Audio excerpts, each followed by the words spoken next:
am done with the best game ever. I was running around and I was shooting people like pew pew, and I was running around and I was blowing up people like boom, and I just took the top score. It's going in the record, baby.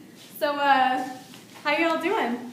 I mean, not that I really care, to be honest. I mean, I just hit the top score in Call of Duty. How can you be much better than me? I'm sorry, are you coming at me sideways? Do you want to 1v1 me, bro? You want to 1v1? I didn't think so.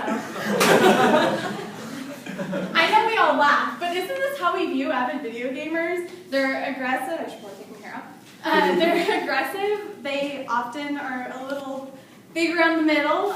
They lack social skills. Well, my plan today is to start breaking some of those negative stereotypes that we have from video games and start letting us see what video games truly do, that they do have a lot of good benefits.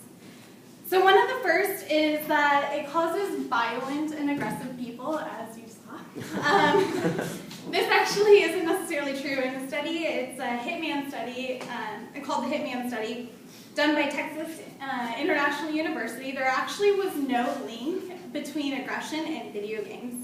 And in fact, in another study by Dr. Kettner and Barrison, they surveyed, and 45% of boys and 29% of girls said that they played video games to get their anger out, not that it was created by the video games. So that's one thing. Another really important thing that people often associate it with is that it causes social isolation and social awkwardness. In that same study, it was actually shown that only 18% of boys and 12% of girls said that they often play alone. Otherwise, they play with family members, friends, and etc. So now that we have seen that maybe some of our common conceptions about and our negative connotations toward video games may be skewed, let's start looking at some of the positive effects. In a survey done by University of Rochester, New York, they said that it improves critical thinking skills, problem solving, and allows for faster and correct decision making. Another thing that it improves is that it improves motor skills and hand-eye coordination. This was done by Deakin University, another study done.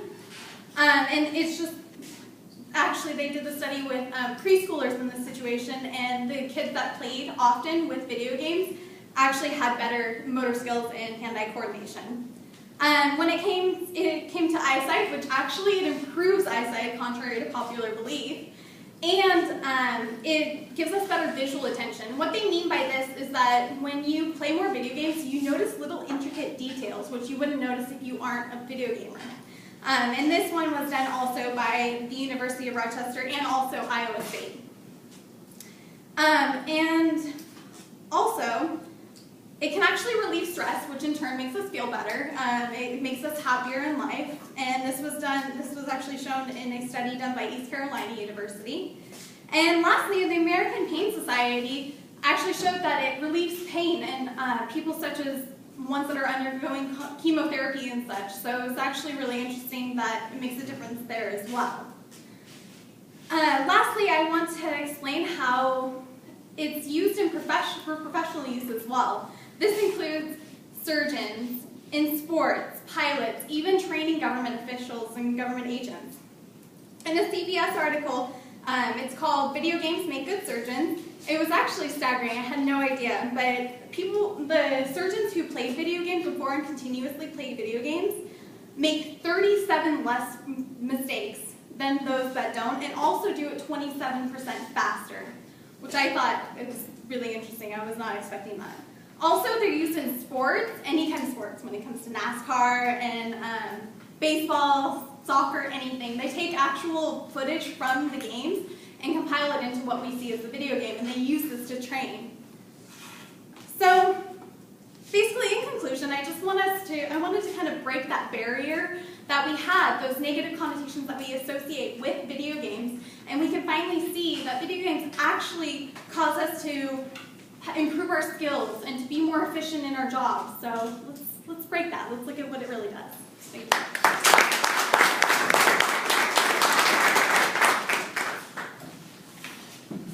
Okay, so obviously I'm going to get arguing against video games because I believe that they are useless and have no significant purpose. I believe this because they promote violence, contrary to what you said, but According to Richard Gallagher from AboutOurKids.org, people who play video games become less sensitive to the suffering of others, become more fearful of the world around them, and are more likely to behave in aggressive or harmful ways towards others. He also says that first-person games in which the player sees the action as if he or she was the shooter can desensitize the player to violence, making them more prone to become violent. An example of this is that video games are being used in the military to help train them to be used to harming others, and the games that are being used to train them are also being played by children and teens all over the world. So what are we training them to bully others, beat people up? Sharon Jason from USA Today says that violent video games aren't the only reason that people are violent. It's also because of the competition involved while that they are playing video games, and that competition may influence aggression. Stress and anxiety are also some causes of video game users, and it does not relieve stress, it actually causes it. According to Jim Sterling from Destructoid.com, video games can be a contributing factor in rising stress and anxiety in people. And he says that people who play video games can get a heart attack. Obviously, I'm not saying everyone that plays video games is going to get a heart attack, but you never know. Some people do, and that some person might be you. They're also addicting and affect social behavior. Catherine Blanchard says from Exam Health says that 1 in 10 youths aged 8 to 18 show unhealthy and pathological signs of video game addiction. She also says that people who play video games may be suffering from family, social, school, or psychological damage because of video game addiction. As Michelle mentioned, that video games are being used in professional use. I think, and she says it benefits him. I actually don't think so. Because of the example I used in the military, that one, and also professional athletes use it, but they don't benefit from it. They say that video games are a distraction, even when simply used as an enhancement to existing training regimens, and could actually be harmful to an athlete's performance and not benefit them in any way. Leslie Wade from CNN says that excess gaming is linked to depression as well as bad grades. If you're always playing video games, you're not going to have time to do your homework, do study, or anything, so it's going to give you bad grades. And most people turn to video games because they're depressed, so they're going to get temporary happiness of it, but when they stop playing, they're obviously still going to be depressed over whatever they're depressed about. And if you play video games, if you're not depressed, they'll, who knows, make you depressed afterwards. There aren't any benefits of playing video games, but there are many benefits of not purchasing video games. One of which, it will save you a lot of money. And the money that you use to play the video games, you can use it elsewhere. Go on a vacation, go outside the basketball, do something that's actually real.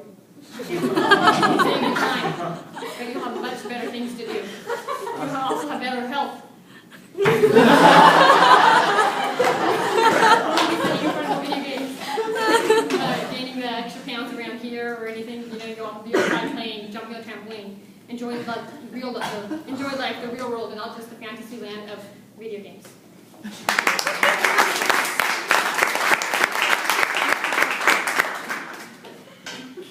So it's a minute rebuttal, right? Yeah. Okay. Dang it. All right, there's way too much to cover in that. Let me just go over a couple things. Desensitization actually does not occur in this, and if you think about that, if it does in any way, it's nowhere different than the type of shows that we used to watch when we were kids and our parents used to watch when they were kids. Wile E. Coyote gets pianos dropped on his head all the time. Like, that's not violent. Okay, so anyway. As far as competition is in any kind of sport, any sort of sport we could possibly think of. So aggression can be created in any type of situation. Regarding stress and depression, I can personally tell you I am an avid gamer, and I am telling you it is a stress reliever, like crazy stress reliever. Also, ultimately what it comes down to is anything in excess is a bad thing. It can cause many problems. So moderation is truly the key, and that's not just in video games, that's in everything. So moderate it, you'll be good.